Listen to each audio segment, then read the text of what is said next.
You've probably had this moment already. You apply to a data analyst role, read the job description 3 times, tailor your resume, hit submit, and hear absolutely nothing back. Not because a job field is dead, but because AI has made it completely free for anyone to look qualified on paper in 3 minutes. And once everyone has the same polished resume, the same clean LinkedIn, the same keywords everywhere, those things stop working for the people who actually earn them. So today I'm going to show you what AI broke in the hiring process, what the data says is actually happening right now, and what you need to build instead if you want interviews this year. If you're a subscriber, welcome back. Now, if this is your first time here, I'm Kedeisha, and 6 years ago, I was delivering pizzas and Amazon packages for $8 an hour. And today, I am running a community of over 80,000 current and aspiring data professionals, and I've helped thousands of other career changers break into data analytics without going back to school and wasting more money on courses that just don't work. And if you're ever interested in working with me to land your first role in data analytics, click the link in the description. So let's get into it. So why are you still stuck? Why does it feel like you're just sending your resume in a black hole? The reality is the data analytics job market does not have a competition problem, it has a signal problem, and AI is exactly why. A few years ago, a polished resume meant something. A well-written LinkedIn profile was a strong signal that a candidate had their act together and that they were ready to put in real work. But today, a weak candidate can use ChatGPT to generate sharp bullet points and the exact keywords a job description is asking for in under a couple minutes. And according to recent studies, 51% of employers have seen an increase in job applications since AI tools became mainstream, and that volume has skyrocketed ever since. But while AI gives people better language, it doesn't give them better judgment, better business understanding, and the ability to solve real problems under pressure. So when a hiring manager is looking at 500 resumes that all sound exactly the same, the resume stops being a reliable signal. They can't tell who's real and who's not. And when trust collapses at the top of the funnel, generally capable candidates, people like you, who've done the actual work, gets buried in the noise right along people who haven't done anything. And that is a real cost of the signal problem.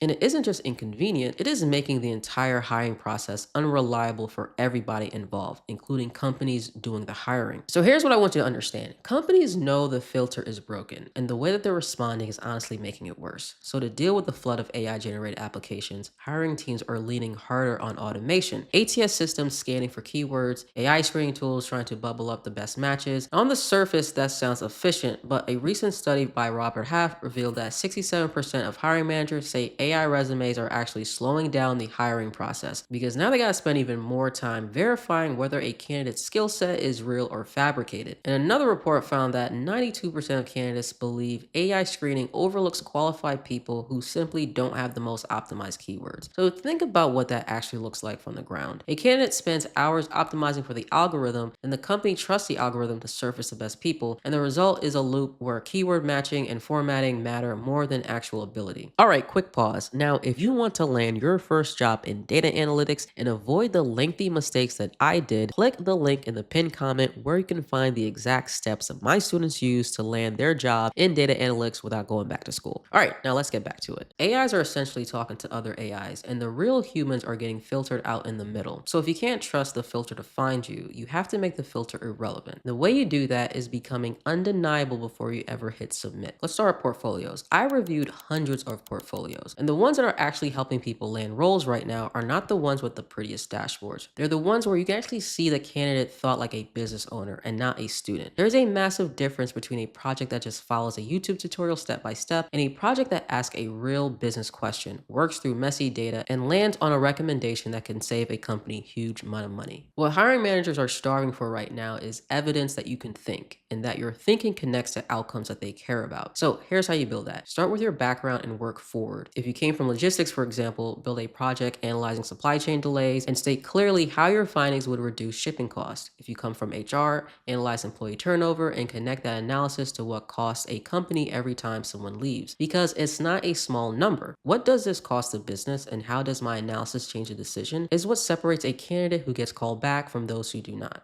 Your skills should build in a sequence that matches how the work is actually done. One of my students, who was a teacher and pivoted into a finance analyst, posted her portfolio on LinkedIn and had a recruiter in her inbox within a week. She didn't beat the ATS, she made the ATS irrelevant. The people breaking into data right now have portfolios or projects that solve actual business problems. They can explain their analysis in plain language, and they've done something tangible to prove that they can operate in the real world. Whether it's a 30-day consulting project for a nonprofit or a self-directed case case study that mirrors real world business challenges. So everyone is telling you to use AI to stand out. Like AI writes your resume, your cover letter, and your LinkedIn summaries. And when everyone follows that advice, which they have, you don't always stand out. You disappear into the pile of everyone else. But here's also something that no one talks about. It goes deeper than hiring. The over reliance on AI isn't just a hiring problem, it's becoming an infrastructure problem. Companies are letting AI build their code, their dashboards, and their pipelines, and now nobody on the team actually understands what was built. So when something breaks, and it always does,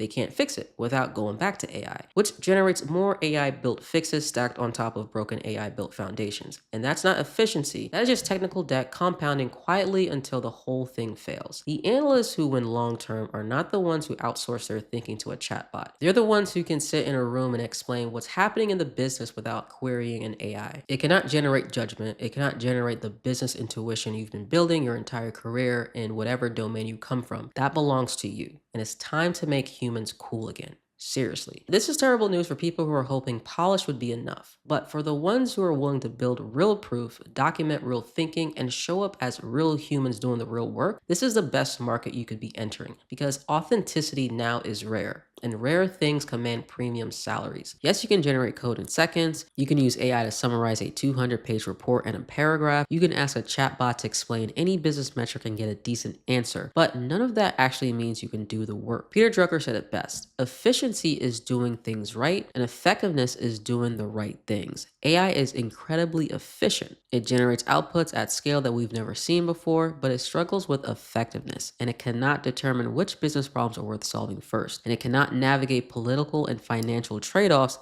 baked into every corporate decision. The numbers also proves this gap. In 2025, enterprises spent roughly $200 billion on AI deployments, and somewhere between 80 to 95% of those pilots failed to reach production or deliver any measurable impact on the bottom line. So that's billions of dollars poured into technology that cannot bridge the gap between hype and reality. Now, before AI, learning was slower. You had to grind through courses, practice, fail, and build real understanding through repetition. That process was painful, but it forced real competence. Now, anyone can skim a ChatGPT explanation within 3 minutes and generally believe that they can understand the concept, but they don't. They have exposure, but they don't have ability yet. And the second that person sits in front of a hiring manager in a technical screen, that gap becomes impossible to hide. AI closed the information gap, but it widened the implementation gap. And that distinction changes everything about how you should think about your career right now. All right, so let's walk through a real world example of how this is playing out at the highest level. IBM was a poster child of